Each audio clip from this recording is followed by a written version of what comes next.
Most photographers lose the shot before they ever pick up their camera, and it has nothing to do with their settings. I'm going to show you the 5-minute check I did before every paid session for the last 13 years, and the one mistake most beginners make that tank an otherwise great photo. So stick around, the mistake is not what you think. I'm Karen. I taught myself photography and I built a 13-year portrait business, and I'm here to make it way less complicated than most other people make it. If you're new here, welcome. And before we dive in, grab my free easy lighting guide. It's linked below and it covers the 5 easy lighting setups that I used on repeat for years. Okay, let's talk about golden hour, which most everyone will tell you is magic, but it almost completely destroyed a family session for me, and what that taught me about checking your light before clients ever arrive. There are many different ways to pose your clients if you are shooting at golden hour, and oftentimes people will tell you, put the sun right behind your subject, and then you're gonna get that nice glow around their hair, and it's just gonna be magical, and it's gonna look amazing.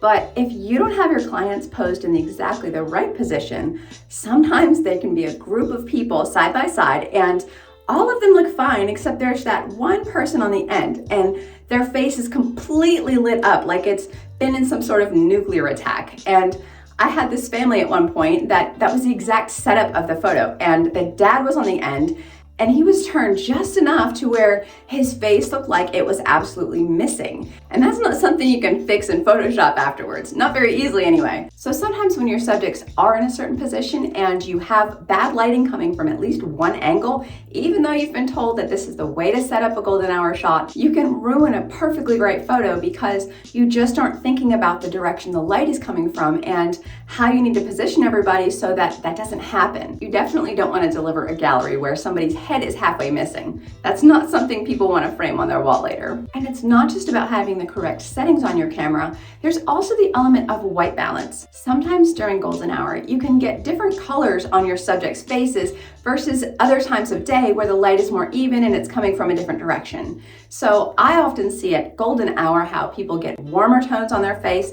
Sometimes they can even turn bright red. It just kind of depends on what angle you're shooting from and people's different skin tones, and then of course your white balance settings. So checking your white balance and making sure your subject's faces aren't looking beet red or some strange color yellow. And it's not just about fixing that in editing. It's about trying to get your settings right in your camera before you ever get started. And the solution to fixing somebody's washed out head is stupid simple. All you need to do is simply pivot yourself and move to a different spot, or move your clients and have them turn a little bit more. Repositioning your clients in one direction or another is going to be the easiest way to avoid all of those crazy lighting mishaps at golden hour. It's really all about timing and positioning.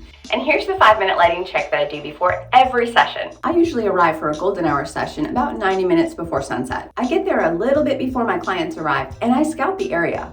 I walk around and I try to check out different places that I can place the subjects and put them in a good lighting scenario so that I'm not wasting their time when they show up. If for some reason you do agree to shoot a session earlier in the day, say midday or early afternoon, when your sun is bright overhead, you want to be able to scout out the area that they want to go shoot at before you agree to taking on that time of day. Just make sure that you have shade available and that the background of the area that you've chosen to shoot them in is also going to be flattering. And the same solution goes for golden hour sessions. As long as you're showing up a little bit earlier to your session before your clients get there, and you're finding the different spots that you can put your clients in and making sure those backgrounds are flattering, you want to take a few test shots. You want to make sure that your lighting and your settings are correct in each of those scenarios so that when your clients show up, you're not just guessing and hoping that everything's going to work out. This helps you look a lot more professional, and it's going to help you not work twice as hard when you get everything into editing afterwards and you're trying to fix all the mistakes that you made from the beginning. And here's the mistake that nobody talks about that beginners make constantly. Oftentimes they'll put their subjects in shady areas, but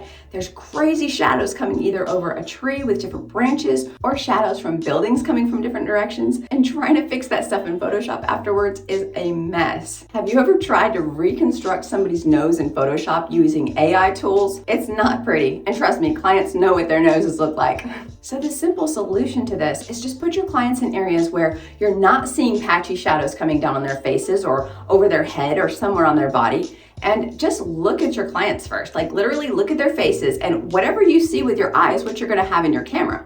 So if there are stripes coming over their face, or everybody seems like they're in the shade just right, but you have that one person that has just a little bit of sun coming across and their nose is like glowing bright, That's the kind of thing where you just say, hey, step back a little bit, get out of that sunlight. You just want to make sure everybody's in the shade appropriately so you're not having to fix that sort of thing later. And it's worth mentioning too that a lot of these issues are only because it's bright and sunny outside, even if it is golden hour. But if it's overcast, you actually have an amazing soft box covering the sun. The clouds kind of filter out the brightness, but make the whole area lit up perfectly and evenly. So you can really put your subject anywhere without worrying about all those crazy shadows and lighting problems that you would otherwise have if it was sunny out. Another mistake I see beginners making quite a bit is trying to get those super creative shots at golden hour. But the problem is, a lot of times people are really tired and they're ready to go home, but you're looking at it like, there's the gorgeous light, I need to take advantage of that. The goal of the session is to just make sure you have all the shots that you need for your client, that your subjects are properly exposed and the white balance is correct, and making sure everybody's faces are in focus. If people don't have the time or energy to do both, sometimes the safe shot is the better shot. And if by some chance you do need to shoot your session indoors at somebody's house, for example,